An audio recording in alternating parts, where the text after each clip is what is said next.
Hello friends, இன்னைக்கு நம்ம ஒரு ஹோட்டல் ஸ்டைல் சாம்பார் மசாலா எப்படி பண்ணுவது பார்க்கலாம். நீங்கள் வீட்டில் அடிக்கடி பண்ணி பார்த்துருப்பீங்க. என்னடா நம்ம வீட்டில் வைக்கிறோமே சரியில்லை, ஹோட்டலில் வைக்கிறது மட்டும் நல்லா டேஸ்டியாக இருக்குது, என்ன கலக்குறாங்க அப்படின்னு நினைப்பீங்க. அந்த மசாலா தான் இது. இதுக்கு ஒரு கடாயில் கடலைப்பருப்பு, துவரம்பருப்பு, உளுத்தம்பருப்பு, காஞ்ச மிளகா, கருவேப்பிலை, சீரகம், மிளகு, வெந்தயம் இதை போட்டு நல்லா வறுக்கிறோம். வறுக்கும் போது பார்த்தீங்கன்னா ஒரு மிளகா எடுத்து உடைச்சோம்னா நல்லா உடஞ்சி வரணும், அந்த அளவுக்கு வறுக்கிறோம். வறுத்துட்டு ஒரு தட்டில் இதை மாற்றி நல்லா ஆற போடுறோம்.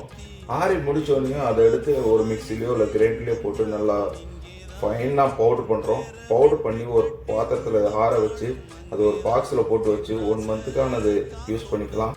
இந்த மாதிரி புது புது அப்டேட்டுக்கு நம்ம சேனலை ஃபாலோ பண்ணிக்கோங்க. உங்களுக்கு ரெசிபி என்ன ரெசிபின்னு கமெண்ட் பண்ணுங்கள்.